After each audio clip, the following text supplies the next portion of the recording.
Амансыздарбы, эфирде элдик медиа порталынын жаңылыктарын тааныштырып, студияда мен Жылдыз Байысова. Алгач күндүн маанилүү окуялардан кыскача. Жогорку кеңештин башчысы өкмөт башчыга кат жазып, анысы сот тармактарда талкууга калды. Талаш жараткан катта эмне деп жазылган? Шаардагы баш аламан чийилген жол чийиндер айдоочулардын айласын кетирүүдө. Жооптулар болсо адаттагыдай эле жол салган фирмага шылтоолоду.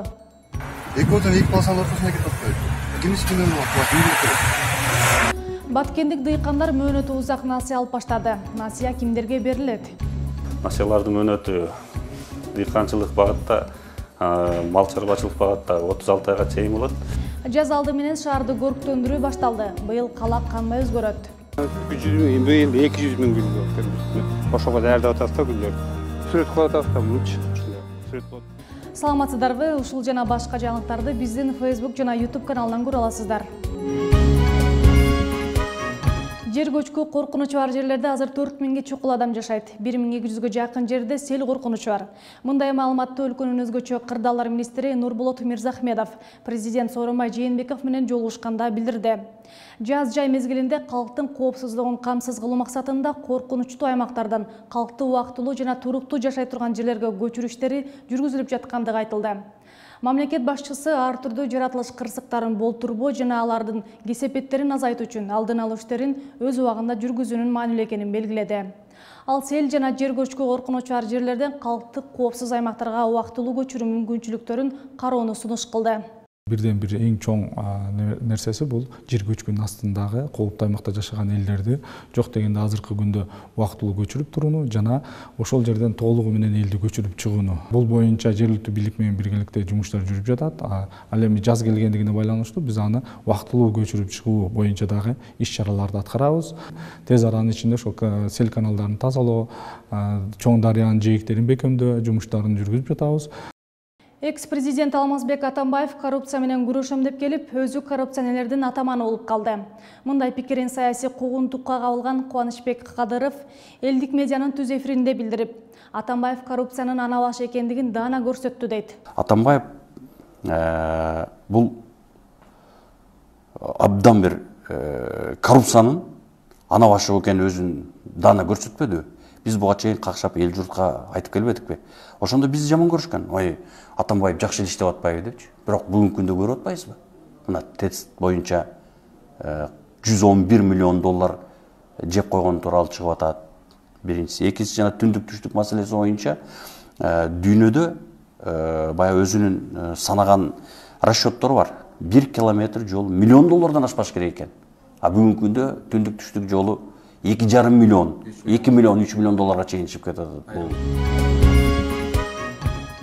Кадыров 2010 жылдары ички иштер министринин орун басары болуп турганда, ага Алмазбек Атамбаевдин кишилери айрым коррупциялык иштерди жабуу үчүн 500 миң долларга чейин сунуштагандыгын ачыктады.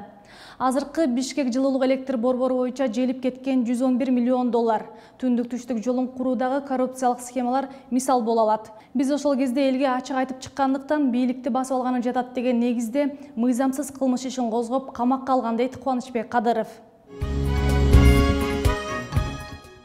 Социалдык тармакта кызуу талкууга алынган Дастан Жумабековдун каты келген документ боюнча Жогорку кеңештин басма сөз кызматы билдирүү таратты.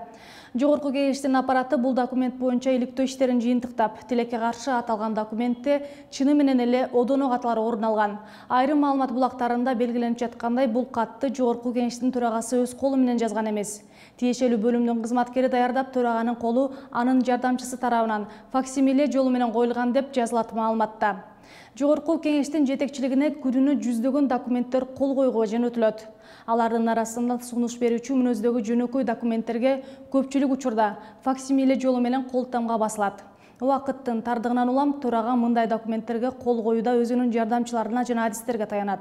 Аталган кат боюнча кемчилик кетирген кызматкерге карата тиешелүү жаза колдонулмакчы.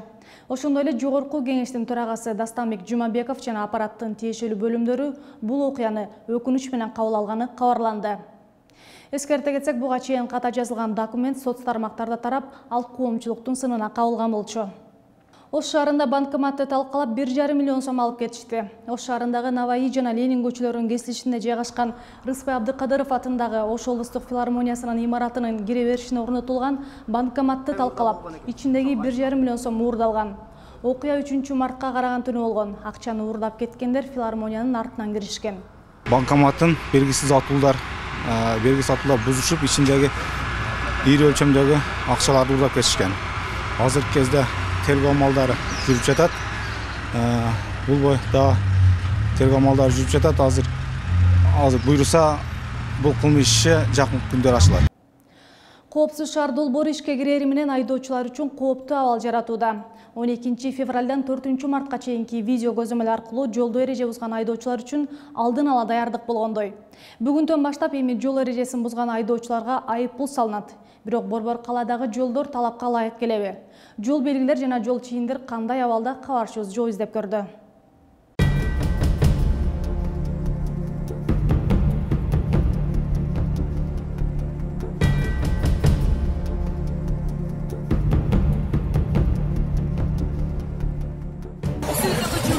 Мартtan başlap Kırgız asfalt servis işxanasının жұмысшылары eski жол чийиндерин намитип өзүмүздө бирок өтүп жатышат.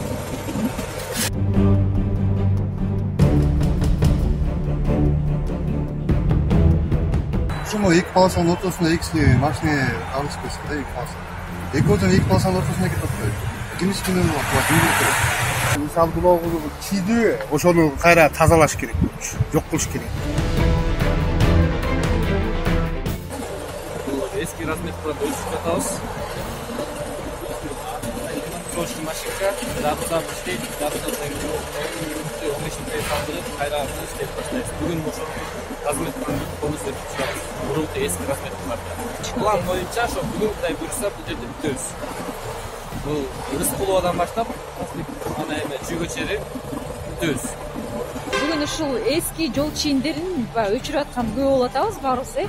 Ошонун негизги мындай эмесине токтоло кетесизби? Эмне себептен эски жол чийини турат, эмне себептен жаңы жол чийини турат? Кандай бир мындай түшүнбөсүз болуп атат да адамдар. Биз ошол отделдон тапшырмасы менен бизенесин аткарып биз жаңы жол чийип койгонбуз. А эски жол чийинди ошол кезде эле өздөрү алышкан болчу. Ошол Кытайдын компания менен алат деле бизге белгисиз. Ошол 2 күн албай коюп, ушундай туура эмес иш болуп калды. Туура эмес жагдай түзүлүп калды.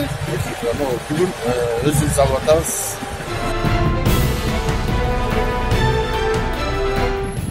Ошол эле Тынчтык проспектиси менен Горький көчөсүнүн кесилишинде дагы мындай өзүңүздөр баамдагандай канча жол тилкеси, башкача айтканда сызыктары жайгашкан көрүп эле турасыздар. Автоунаалар келип оң жагына токтойбу, сол жагына токтойбу, же ортосуна токтойбу, кыскасы белгисиз.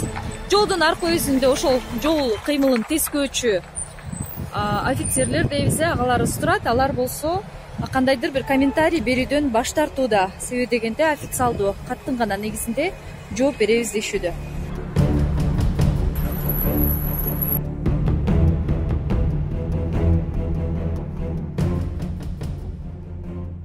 Шаар долбоору негизинен ишке кирди. Бирок биздин көчөлөр ошол айдоочулардын жол эрежесин бузбаганга шарт түзүп береби же жокпу? Аймактык кабарларга өтсөк, Кыргызстандын өкмөтү тарабынан айыл чарбаны каржылоо 7 долбоорунун алкагында мал чарбачылык, дыйканчылык жана айыл чарбасындагы кайра иштетүү багытына 150 миң өлчөмүндөгү насыялар күрөөсүз 18 айлык мөөнөт менен бериле баштады. Ал эми 150 миң сомдон жогору болсо 6-8-10% 5 жылдык насыялар берилүүдө. Кадамжай районунун дыйкандары мал чарбасынан насыя алуу менен асыл тукум уйларды алып келип иш башташты. Швид порода дейт, шведский.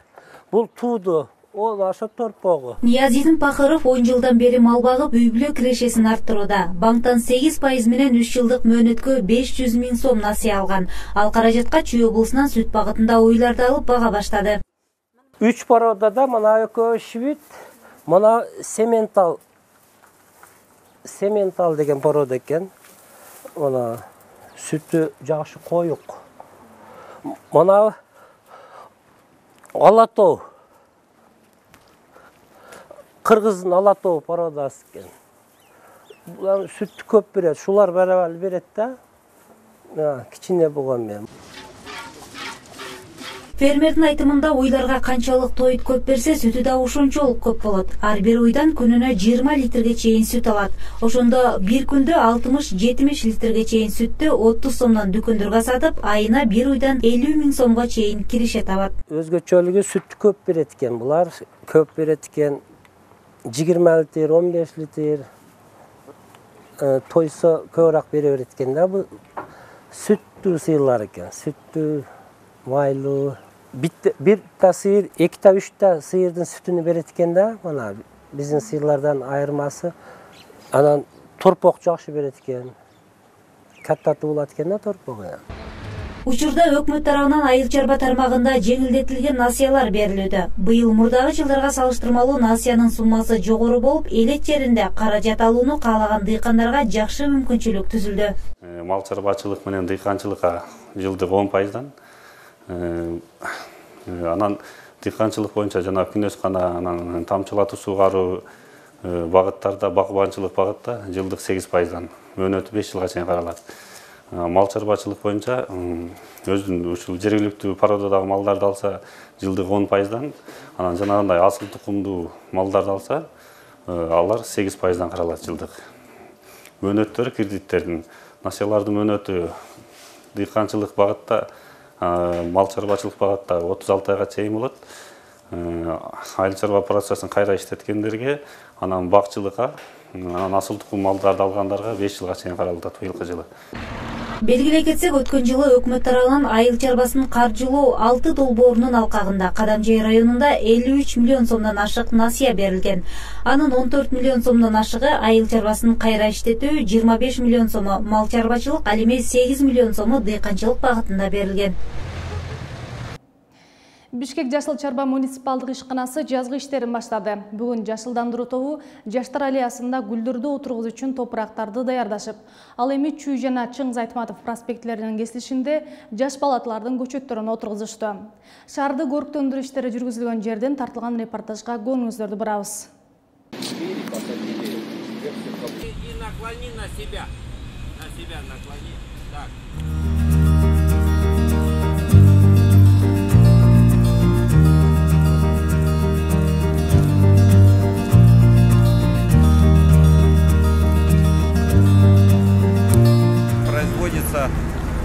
Замена старых изросшихся деревьев на молодые саженцы голубой ели. Здесь на проспекте Чуй пересадку мы сделали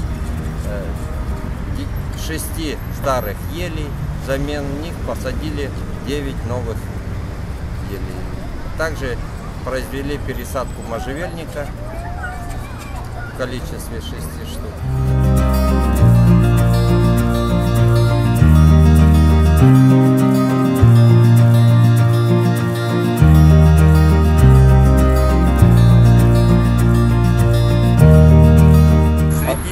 Наших рабочих также есть люди, которые являются с ограниченными возможностями. Это глухонемые. У нас их работает 6 человек, работники добросовестные.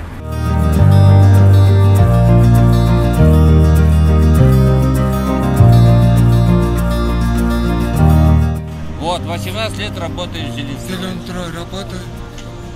Раньше работал татоводство. Потом Зелентрой 18 лет работаю. Зелентрой хорошо. Очень нравится. Вот работаю, действительно работаю. Да. У меня семья, 3 детей.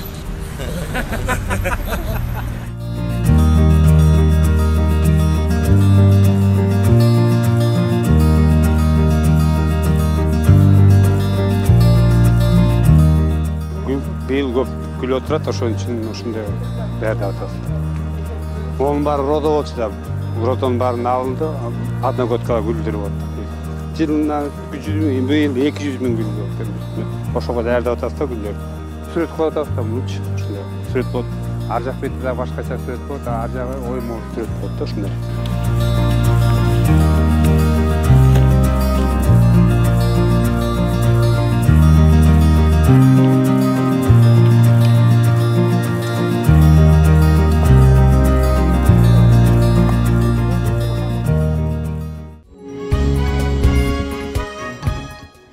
Ал эми Талас шаарында гүлдөрдүн көргөзмөсү башталды. Аталган көргөзмө жалпы облус аймагындагы гүл өстүргөн айымдардын аракеттин колдоо максатында 7 жылдан бери уюшулуп келет.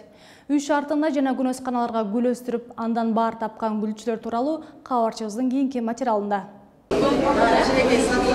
Гүлдөрдүн көргөзмөсү Талас шаарындагы Атай Огонбаев атындагы балдар музыкалык мектебинде өткөрүлдү. Аталган көргөзмө Талас Флора уюму тарабынан быйыл гүл өстүргөндөргө колдоо көрсөтүү максатында 7-чи ирет уюштурулууда. Андыктан бүгүн айымдардын бирлери үй шартында, бирлери күнөсканада өстүргөн гүлдөрүн сатканы алып келишкен. Мында гүлдөрдүн бир нече жаңы түрлөрү бар. Алсак, бул гүлдүн кыргызча аталышы эне жүрөгү. Мында байкагандай аталган гүлдүн түзүлүшү өзгөчө. Кызыгы мунун гүлү жок. Бирок бул жалбырактарынын жогору бөлүгү ар дайым жайы кышы дебей, сортуна жараша кызыл, сары жана башка түскө боелуп турат. Ошондуктан бул гүлдү эне жүрөгү деп атап коюшат. Бул гүл негизи гузмания деп аталат. Голландиядан келет, анан эне жүрөгү деп, сердце матери деп коюшат. Ошто жүрөктөй болуп кызарып, көпкө чейин турат гүл. Бул гүлү 1 жылга чейин тура берет. Бою өсө берет, жалбырактарынан ушинтип кызарып кете берет да. Анан көбүнчө бул гүлдү энелерге көп алышат, майрамдарга. Бул гүл капризный эмес, анткени бул күндү жаман көрөт. Көлөкөдө өсө берет. Жылуу жерде болсо өсө берет. Анан сууну бул жерге үстү жагынан куюп койсо, суу ошол өзү сиңип кете берет да түйүнө. Жайкысын көбүрөөк суу куюш керек, анткени ушул жери кургап калбаш үчүн бул ортосуна суу куюлат. Гүлдөрдүн көргөзмөсүнө келгендердин катарында Талас шаарынын тургуну Нургүл Ибраева да бар. Гүл өстүргөндү мыкты өздөштүргөн айым бүгүн дагы өзүнүн жакшы көргөн гүлдөрүн алып келген. Ал ар бир гүлгө кандайча кам көрүү керектигин айтып, мында гүл алам дегендерге кеңешин берди. Биз айрыкча кышында гүлдөргө муздак суу куюлбайт. Жылытып алып, жылымык комнатный температура ошону менен куябыз. Жанды суу колдон келсе эми Кудай буйрса жаан жайт, ошону куябыз. Кышында болсо карларды эритип, муздарды эритип, жылымык кылып анан куябыз. Бул жаанын суусу аябай пайдалуу. Гүлдөрдүн түрүн чогултуп, гүл сүйүүчүлөрдүн башын бириктирген көргөзмөгө айымдар гана эмес, аксакал аталар дагы келишти. Бешташ айылынын тургуну Муса Кулжабаев бул көргөзмөгө өмүрлүк жубайы менен келип, акчасына карабай, жактырган гүлүн тандап алып берди. Аксакалдын айтымында, ал жыл сайын бул көргөзмөгө келип, 8 март майрамына карата жубайына гүл белек кылып келет. Гүл базар болот экен. Жакшынакай болот экен, ушундай жайма гүл базарын жаймасы болот дегенен атайын келдик. Бар болуп 20 километрден. Кайдан келдиңиз? Бешташ деген айылдан келдик. Гүлдү айланайын кемпирим туулган күнү быйыл 65ке чыкты. Анысына майрамы да болуп атыры 8 марттың менен деп ушу гүлдү тандаган гүлүн алып бердим, буюрса майрамың менен деп бактылуу бол дедим. Гүл өстүргөндөргө колдоо көрсөтүү максатында 7 жылдан бери уюшулуп келген көргөзмөгө катышкандардын саны дагы жыл сайын өсүп барат. Мындан тышкары бул социалдык долбоор шаардык мэрия тарабынан дагы колдоо тапкан. Өзүбүз көрүп аткандай эле гүлдөрдүн ар кандай түрлөрү туруп атат, гүлдөп турган. Кээ бир адам үйүнөн ал гүлдү өстүрө албайт. Ошол адамга дагы кошумча болуп атат, ошол жерден келип гүлдү сатып кетип атат. Бул иш-чара жыл сайын 8 марттын алдында өтөт. Эркектерге дагы, мырзаларыбызга дагы бир мүмкүнчүлүк болуп атат. Баягы букет гүл берип койгондон көрө үйдө турган тирүүлөй гүлдү берип койгонго. Ал эми Талас Флора гүл өстүрүүчүлөрүн уюмунун жетекчиси жана аталган көргөзмөнүн башкы демилгечиси Айнура Орунбаеванын айтымында, бул көргөзмө гүл сүйүүчүлөр үчүн дагы 3 күнгө уланмакчы. Нурсултан Курманбеков, Сүймөнкул Айтматов, Талас шаары. Спорт жаңылыктарынан Болгарияда өткөн Данколов Никола Петров 2019 эл аралык турнирине Кыргызстандан барган грек-рим күрөшү боюнча балбандар 6 медаль утушту. Кыргызстандык Мурат Рамонов 130 кг салмакта алтын медальды тагынды. Коло медальдарды Асан Сулайманов, Руслан Царев, Рустам Теишев, Жоламан Шаршенбеков жана Үзүр Жусупбековдор алды. Буга чейин кыз келиндер күрөшүнүн 62 кг чейинки салмакта келемге чыккан Айсулуу Тыңыбекова 3-орунду ээлеп, коло байга алган. Жалпы командалык эсепте Кыргызстандын грек-рим күрөшү боюнча улуттук курама командасы 105 упай топтоп 2-орунду алды. 1-катарга Орусиянын, 3-катарга Болгариянын командасы жайгашты. Ушун менен күнгө алынган жаңылыктар топтому соңуна келип жетти. Кайрадан амандашканча саламатта калыңыздар.